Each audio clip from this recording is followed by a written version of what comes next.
एक खूबसूरत जवान लड़की रोज सड़क से हमेशा आती जाती रहती थी। उसी समय उसे उसी के गांव का एक लड़का देखा करता था। इस तरीके से वो उसे देखा करता था कि उसकी नजरें जो होती थी वो हमेशा ही उस लड़की के या तो सीने पर होती थी या फिर नीचे होती थी।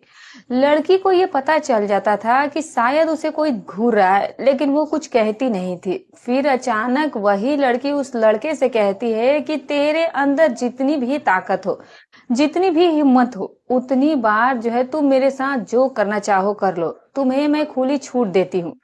मैं तुम्हें मना नहीं करूंगी और ना ही मैं तुम्हें रोकूंगी। लड़का ये बात सुन करके एकदम से दंग रह जाता है और फिर वो कहता है कि मैं तो बस ऐसे ही देखा करता था और अपने मन में इसके लिए बहुत कुछ मैं सोचा करता था। वो अपने मन में सोच रहा था और ये खुद आज अपने मुंह से मेरे साथ वक्त बिताने के लिए बोल रही है। लड़का जो था वो बहुत खुश हो जाता है। लड़की कहती है कि तुम मेरे साथ वक्त बिता लेना, लेकिन एक राज की बात है जो तुम किसी से मत कहना। लड़का कहता है कि ठीक है, मैं किसी से नहीं कुछ कहूंगा।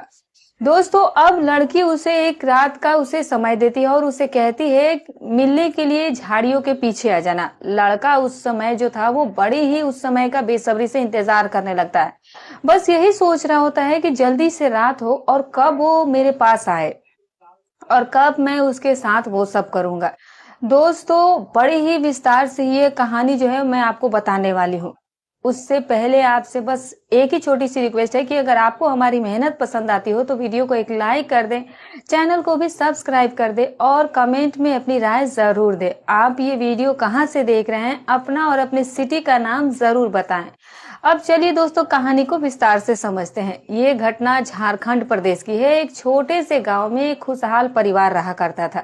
उस परिवार में रोहित नाम का एक लड़का होता है जो कि आर्मी की तैयारी कर रहा होता है। एक दिन सुबह के करीब 4 बज 5 बजे रोहित अपने घर से दौड़ लगाने के लिए निकलता है। अचानक ही वो देखता है कि अंजलि जो है वो जितेंद्र के साथ गलत काम कर रही है। अंजलि जो थी वो ऊपर थी और नीचे जितेंद्र जो था वो लेटा हुआ था। दोनों जिस तरह से थे वो साफ था कि वो क्या कर रहे थे, आप समझ सकते हैं। रोहित जब ये देखता है तो वो एकदम दंग रह जाता है और वहीं पर रुक जाता है। इसी बीच अंजलि की नजर भी रोहित पर पड़ जाती है तो वो तुरंत उठ करके वहां से भाग जाती है। रोहित उस लड़के को पहचान लेता है, ये तो अंजलि है। क्योंकि इतना ज्यादा अभी उजाला भी नहीं हुआ था, बस कुछ ही समय में सूरज निकलने वाला था। बस क्या था, वो बार बार अपने ख्यालों में वो यही सोच रहा था कि ये तो अंजलि थी, मैं जिसे देखा करता हूँ। ये सोचकर वो जो है वो उस जगह से दौड़ लगाने के लिए तो चला जाता है, लेकिन उसका मन अब ये देखकर नहीं लग रहा था। वो बस यही सोच रहा होता है कि ये तो अंजलि थी, वो जितेंद्र के ऊपर लेटी हुई थी, उसके साथ वो जो है वो क्या कर रही थी। और फिर कुछ दूर जाने के बाद वो वापस घर की ओर लौटता है। जब उसकी नजर फिर उसी जगह पर पड़ती है जहां उसने अंजलि और जितेंद्र को एक साथ देखा था, तो वहां पर बहुत सारे लोग अब इकट्ठा हो चुके होते हैं। उसे पता चलता है कि वहां पर किसी की हत्या हो चुकी है। रोहित सोचता है कि शायद जितेंद्र ने अंजलि को मार दिया होगा। उसका मन और भी ज्यादा विचलित होने लगता है। वो जो है वो परेशान होकर उस भीड़ की तरफ तो नहीं जाता है, लेकिन बस अपने घर की ओर चल पड़ता है। जैसे ही वो घर पहुंचता है तो देखता है कि अंजलि जो है वो तो जिंदा है और अपने दरवाजे पर उस वक्त वो खड़ी हुई है। ये देख करके उसकी जान में जान आती है, उसे तसल्ली होती है। रोहित लगातार उसकी तरफ देख रहा होता है। उधर अंजलि भी अपने दरवाजे पर खड़ी उसी भीड़ की तरफ देख रही होती है। शायद वो भी जानना चाहती थी कि किसकी हत्या हुई है। तभी अचानक रोहित जो होता है वो अंजलि के पास पहुंचता है और उससे कहता है कि तुम कह दो वो वाली बात सबसे। ये सुन करके अंजलि जो थी वो एकदम से घबरा जाती है, उसके माथे पर पसीना आ जाता है। वो कहती है कि किसी से प्लीज कुछ मत कहना, वरना मैं जो है पकड़ी जाऊंगी, मेरी बहुत ज्यादा इससे बदनामी हो जाएगी। और फिर अंजलि उससे कहती है कि तुम मेरे साथ जो करना चाहो कर लेना, और मेरे साथ अगर तुम वो सब भी करना चाहो तो कर सकते हो। मतलब आप समझ सकते हो दोस्तों। वो कहती है कि मैं किसी से कुछ भी नहीं कहूंगी, तुम मेरे साथ संबंध भी बना लेना। अब जब अंजलि ऐसा कहती है तो रोहित कहता है कि ठीक है, तुम किस समय मिलोगी वो बताओ। तो वो कहती है कि रात के 11 बजे, लेकिन अभी जो है तुम यहाँ से चले जाओ, नहीं तो मैं पकड़ी जाऊंगी, मेरे ऊपर किसी को शक हो जाएगा। अब रोहित वहां से अपने घर को चला जाता है और बस यही सोचते हुए कि आज रात उस अंजलि जो है वो मुझसे मिलने वाली है।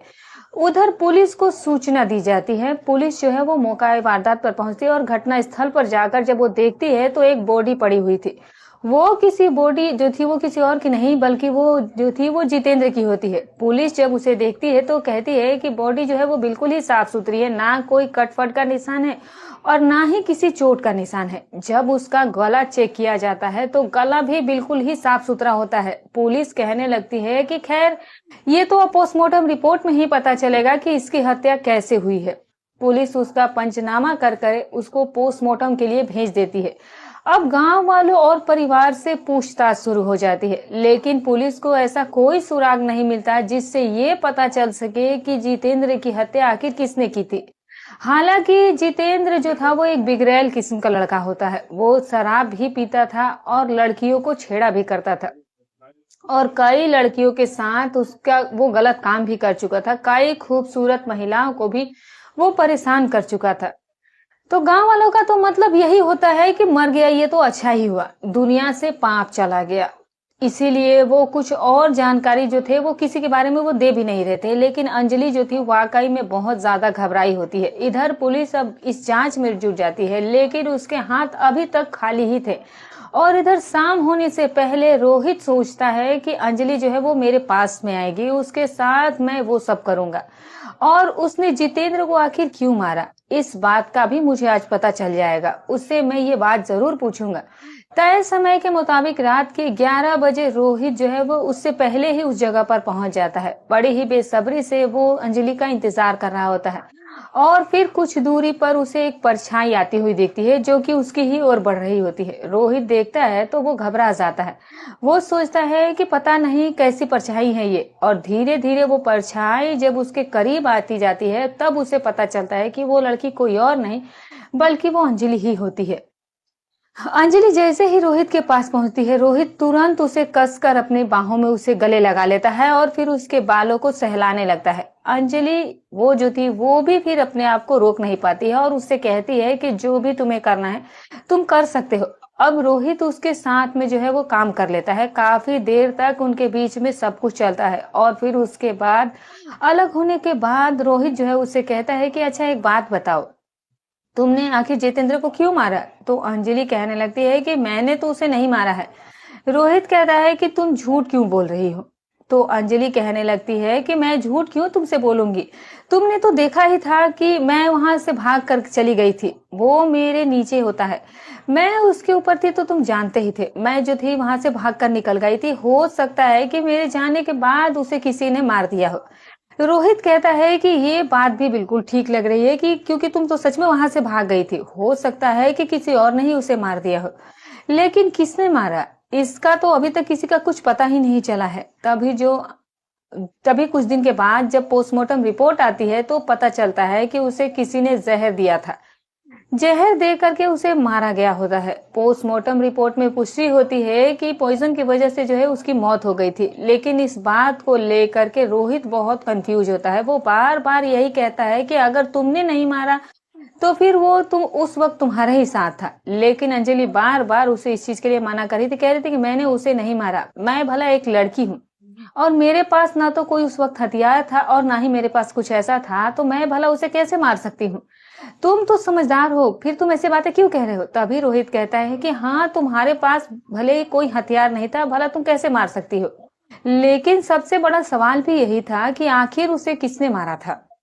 रोहित कहता है कि कोई बात नहीं मेरी रानी, अगर तुमने उसे मारा भी होता तब भी मैं तुम्हें फंसने नहीं देता। तुम्हारे बदले में मैं जेल चला जाता। तुम्हारा जो भी गुनाह है उसे मैं अपने ऊपर ले लेता। तुम इतनी टेंशन क्यों ले रही हो? अंजलि ये सुन करके बहुत ज्यादा खुश हो जाती है। वो उसे गले से लगा लेती है और फिर उसके साथ वो सब कुछ कर भी लेती है। लेकिन अभी तक उसके दिल में रोहित के लिए कोई प्यार नहीं था। लेकिन जब रोहित ये बात कहता है कि मैं तुम्हारे गुनाह अपने ऊपर ले लूंगा, तो अब अंजलि के मन में भी प्यार जाग जाता है रोहित के लिए। समय बीतता है और करीब 1 साल यूं ही बीत जाता है। इधर जितेंद्र की मौत को भी अब लोग जो थे वो भूल चुके थे। लगातार 1 साल तक ये दोनों जो थे वो मिलते ही जा रहे थे, जगह जगह पर जा जाकर जहां भी इन्हें मिलना होता था, चाहे वो घर हो, मकान हो या फिर दुकान हो। कहीं भी हो ये दोनों जो थे वो मिल लेते थे, क्योंकि अब ऐसा हो चुका था कि अंजलि जो थी वो खुद रोहित से ज्यादा मोहब्बत करने लगी थी। अब उसे भी रोहित जो था उसके बिना उसको चैन नहीं पड़ता था, उसे बिना देखे बिना बात किए उसे रहा नहीं जाता था। लगातार उसके साथ वो संपर्क में रही थी। 1 साल बीत जाता है इसी तरह से। रोहित कहता है कि ऐसे आखिर कब तक चलेगा, अब हम छुप छुप करके कब तक मिलेंगे, क्यों ना ऐसा करे कि हम दोनों शादी कर लेते हैं। अंजलि कहती है कि मैंने तुम्हें कब शादी के लिए मना किया है, मैं भी इस शादी के लिए बिल्कुल तैयार हूँ। रोहित कहता है कि ऐसा करो कि तुम जो है वो अपनी माँ को मना लो। अंजलि कहती है कि माँ तो मान जाएंगी, लेकिन उसे मनाने में मुझे कोई दिक्कत नहीं है, उसे तो मैं मना लूंगी, उसकी चिंता तुम बिल्कुल भी मत करो, तुम बस अपने परिवार वालों से एक बार बात करो। रोहित कहता है कि मैं भी अपने परिवार वालों को बिल्कुल मना लूंगा, तुम चिंता मत करो। तभी अचानक से अंजलि कहती है कि मैं एक राज की बात जो है वो तुम्हें बताना चाहती हूँ, जो कि अब तक मैंने तुमसे छुपाए रखा था। रोहित कहता है कि बताओ ना क्या बात है, क्या ऐसी राज है। तब अंजलि जो है वो कहती है कि दरअसल जितेंद्र को मैंने ही मारा था। ये सुनकर रोहित बिल्कुल दंग रह जाता है, कहता है कि तुमने उसे कैसे मारा था, उस समय तो तुम बिल्कुल मना कर रही थी इस चीज के लिए। तो अंजलि कहती है कि उसे मैंने ही मारा था। रोहित कहता है कि आखिर तुमने उसे क्यों मारा था, तुम तो उससे प्यार करती थी ना, उसके साथ रिश्ता बनाए रख रही थी। तभी अंजलि कहती है कि मैंने उसके साथ कोई भी संबंध नहीं बनाया था, तुमने जो कुछ भी देखा वो सब कुछ गलत देखा था, सच्चाई क्या है वो मैं तुम्हें अब बताने जा रही हूँ। अंजलि जो है वो कहती है कि मेरी एक बहन थी, रिया जिसका नाम था, और जो कि स्कूल में पढ़ने लिखने के लिए जाया करती थी। जैसे ही मेरी बहन स्कूल जाती थी उसी समय ये जो जितेंद्र होता है वो उसका पीछा किया करता था मोटरसाइकिल से। जब भी वो स्कूल से लौटती थी तभी वो उसका पीछा किया करता था, उसे अपने प्यार का इजहार किया करता था। मेरी बहन रिया जो थी वो उसे बहुत बार मना करती है, लेकिन वो उसके पीछे ही पड़ गया था। आखिरकार वो भी उसके प्यार को स्वीकार कर बैठी थी और इससे प्यार करने लगी थी। और जब वो इससे प्यार कर बैठी फिर जितेंद्र जो था है वो उसके साथ सब कुछ करने लगा, उसे बार बार अकेले में मिलने के लिए बुलाने लगा। जैसे भी उसकी इच्छा होती थी वो उतनी ही बार उसके साथ सब कुछ कर रहा था। 4-5 महीने बीत जाते हैं, लगातार वो मेरी बहन के साथ गलत काम करता रहा, लेकिन अचानक से पता चला कि मेरी बहन जो थी वो पेट से हो गई है, वो गर्भवती हो गई थी। और जब ये बात रिया को पता चली तो वो बहुत ज्यादा परेशान हो गई थी और वो रोने लगी। फिर उसने जितेंद्र से कहा कि मैं जो है पेट से हो चुकी हूँ और मैं अब तुम्हारे बच्चे की माँ बनने वाली हूँ। जिसे वो कहती है कि चलो हम लोग शादी कर लेते हैं। तभी जितेंद्र जो था वो कहता है कि वो बार बार उसे टालने लगा था, वो तारीख पर तारीख दिए जा रहा था कि आज कर लेंगे, कल कर लेंगे, परसों कर लेंगे, कहने का मतलब वो टाले जा रहा था, लेकिन वो उससे शादी कर नहीं रहा था। लगातार वो दिलासे झूठे दे रहा था। एक बार ऐसा होता है कि जितेंद्र सीधे इस चीज के लिए मना कर देता है कि मैं तुमसे शादी कभी नहीं करने वाला हूँ।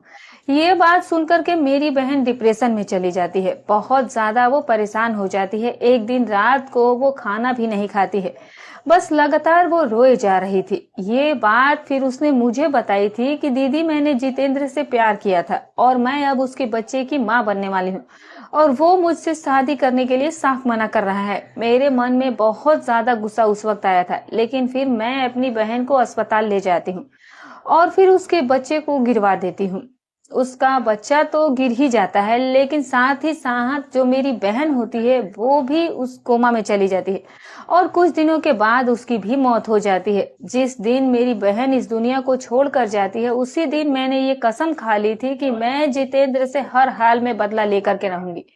अब जो जितेंद्र होता है मुझे पता था कि वो किस किस्म का बिगड़े लड़का था, क्योंकि वो लड़कियों को छेड़ा करता था, वो उन्हें अक्सर ही देखा करता था, उन्हें घूरा करता था, कई महिलाओं के साथ उसने संबंध भी रखे थे, दारू भी पीता था, सारे ही बुरे काम जो थे वो किया ही करता था। इसीलिए उसे फंसाना मेरे लिए कोई बहुत मुश्किल बात नहीं थी। जब भी मैं उसके सामने से निकलती थी तो कभी अपने पल्लू को गिरा दिया करती थी और तो कभी या इतराती थी, कभी मैं मुस्कुरा दिया करती थी, ताकि ऐसा लगे कि मैं जो है उसे प्यार कर रही हूँ। लेकिन मैं उससे प्यार नहीं करती थी, मुझे तो सिर्फ उससे बदला लेना था। जो जितेंद्र होता है वो बहुत ही जल्दी मेरे झांसे में आ जाता है और कहता था कि मैं तुमसे प्यार करता हूँ, तो फिर मैंने भी उसे कह दिया झूठ-मूठ का कि हाँ, मैं भी तुमसे बहुत प्यार करती हूँ। और वो मुझे अकेले में मिलने के लिए अक्सर बुलाने लगा था, लेकिन मैं तो बस उसे मारना चाहती थी। मिलने से पहले मैंने उससे कह दिया था कि तुम जो है दारू पी कर के मत आना, दारू साथ में लेकर के भी मत आना, और तुम जहां भी मुझसे मिलोगे, जब तुम मेरे साथ सब कुछ करोगे, उसी समय तुम दारू भी पी लेना, मैं तुम्हें उस वक्त मना नहीं करूंगी। अब जो जितेंद्र होता है, वो मेरी बात को मान जाता था और मुझे भरोसा था कि वो इस बात को जरूर मानेगा, क्योंकि मेरे पीछे वो कुत्ते की तरह दुम हिलाकर घूम रहा था। मैं उसे मिलने के लिए बुलाती हूँ, उससे पहले ही मैं जहर खरीदती हूँ। और फिर पहले तो जहर जो है वो मुझे आसानी से मिल नहीं रहा था, किसी के जरिए जो है मैंने वो जहर खरीदा था, और वो ले करके मैं उससे मिलने के लिए पहुंच जाती हूँ जहां पर उसने कहा था। वहां पहुंचने के बाद जब वो मेरे पास आता है तो एकदम से वो उतावला हो जा रहा था मेरे साथ सब कुछ करने के लिए।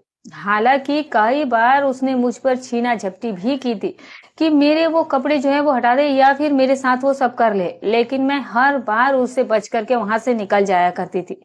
उसे मैंने अपने मकसद में कामयाब ही नहीं होने दिया था, लेकिन जब वो रात आई तो मैंने फैसला कर लिया था कि आज जो है मैं इसका काम तमाम करके ही रहूंगी। और जब वो मेरे पास आता है तो मैं कहती हूँ कि तुम्हारी वो दारू की बोतल कहाँ है जो कि तुम लेकर के आए थे। वो जब दारू की बोतल मुझे देता है तो बातों बातों में लगाकर मैं धीरे धीरे उसके बोतल में जो है वो जहर मिला देती हूँ, और फिर उससे कहती हूँ कि तुम जो है अब इसे पी सकते हो। और वो जो है उसे मेरे सामने ही पी लेता है। जब वो पी लेता है तो मुझे पता था कि अब जो है वो मर ही जाएगा, लेकिन मैं वहां से भाग भी सकती थी उस वक्त, लेकिन मैंने ऐसा नहीं किया, क्योंकि मैं देखना चाहती थी कि जितेंद्र जो है वो मेरी आंखों के सामने ही तड़प तड़प कर दम तोड़े और मेरे सामने ही मर जाए, जैसे मेरी बहन की मौत हुई थी।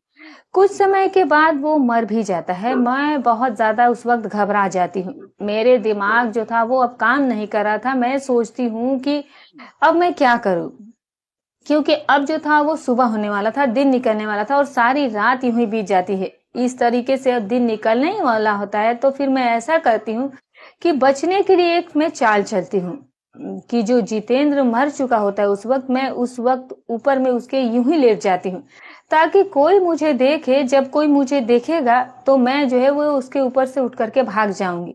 और जैसे ही तुमने मुझे देखा था उसी तरीके से मैं उठ करके वहां से भाग आई थी, और तुम्हें लगा था कि शायद मैं उसके साथ सब कुछ कर रही थी, लेकिन वो उस वक्त तक मर चुका था। उसकी वहां पर लाश पड़ी हुई थी, उसके ऊपर मैं इस तरीके से रही थी कि मैं पकड़ी ना जाऊं, बिल्कुल ही बारीकी से मैं बच जाऊं।